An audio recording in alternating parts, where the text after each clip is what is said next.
Hi there, this is Dana. In this quick video, I'm actually going to be doing a mini semi-flip through review of this book here. I'm not going to be flipping through the whole book because A, it's huge and amazing, and B, because it would breach, obviously, the copyright of the book. But I will be giving you enough information and showing you a bit so that you can see what the photos are like, what the quality of the instruction is like. I know what it's like when you're trying to buy a book online or getting your bookstore to order one in for you. It's hard to know, especially with crafting books, sort of what the quality is like. So I wanted to give you a quick run through of a couple of books that I own and let you know what they're like. So this is produced by the Royal School of Needlework, and the publisher is Search Press, and they're great. They do a lot of really cool art and craft books. I actually own several, and they're fantastic. Royal School of Needlework, if you don't know, they are based in the UK. They were formed in around 1872, and they're considered one of the world's best embroidery schools. It has a long tradition of excellence and teaching. Like, they offer actually a bachelor's degree in embroidery, which is amazing.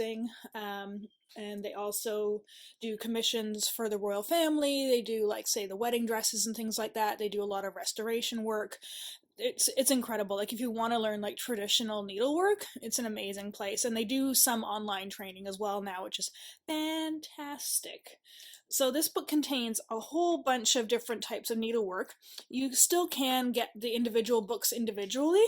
I think I had a blackwork one at one point. So this is actually the compendium of all of them. So I mean, if you have all of these individually already, you don't need the big one because you already have them. But if you don't have them already, or you only have one like I did, this is fantastic because it actually covers a whole bunch of different types of needlework. So we've got crewelwork, and if you saw my review of Hazel Blomkamp's Cruel Intentions book, then you'll sort of have a better idea of what crewelwork is. Canvaswork, blackwork, silk shading, and silk shading also can be used with regular embroidery floss as well. Like, you don't actually have to use silk.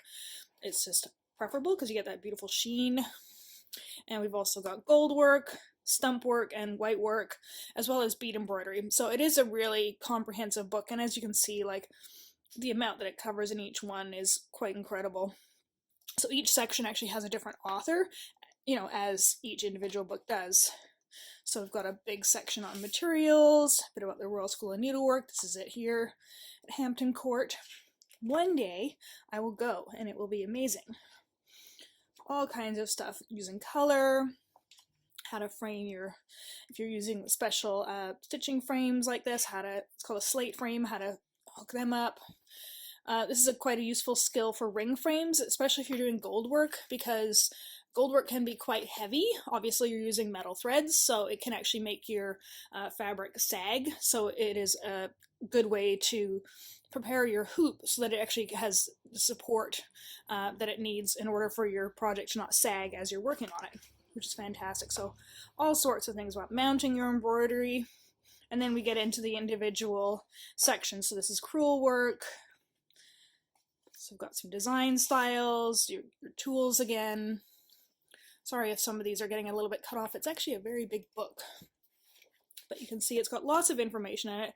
It's got a whole bunch of information about different types of stitches, some example projects, things like that. One thing I will say about these example projects is these are not specifically taught in the book. So if you're looking for a book that will teach you the stitches and then have example projects for you to practice on, this book doesn't really do that, although it does teach you how to put together your own design and things like that. Like, say, for the crewelwork, it does teach you some basics about how to lay out your own design and whatnot, but like, you're not going to find a pattern for this specific piece in the book. So it is more about the techniques, and for that, I mean, it's fantastic. Like, even these tiny little close-ups of the stitching and what the where the threads are going down in relation to the weave of the fabric.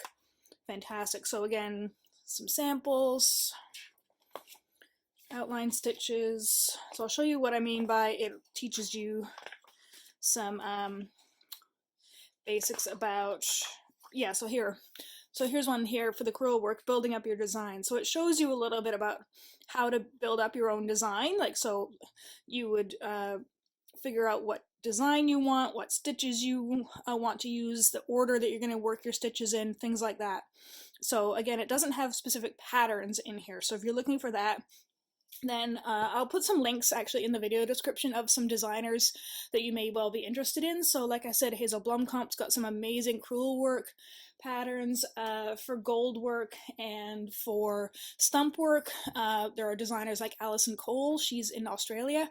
Actually, I did a class with her in person just before the pandemic hit here in Victoria, which was amazing, but kind of scary once the pandemic started to hit, and we were like, wow, that was really incredible timing. Thankfully, she's back in Australia now, safe and sound. Who else? Tanya Berlin is fabulous for blackwork, and she's also got some silk shading patterns and whatnot. Becky Hogg, who I believe is also a graduate of the Royal School of Needlework and is a teacher, she's got some really cool goldwork kits on Etsy, and yeah, I'll link all of those designers up for you so you have some options as to if you want to explore these techniques. Like once you learn the basics, then you can, you know, go for these patterns, and or you can like buy the patterns and then use these books as references for how to do the actual stitching, like long and short stitch, which is, you know, very, very important for a lot of different types of embroidery, not just silk shading. So that's that. You can see it is quite a big book. I think it's about 300-ish pages, 400 pages. So it is a very, very dense book. Like I said, it's got amazing illustrations, it's got great photographs, like just beautiful stuff, great examples of the traditional techniques. So if you're looking for a nice, well-rounded book about a whole bunch of different types of embroidery, then this one, you can't really go past this one. I mean, it is fantastic.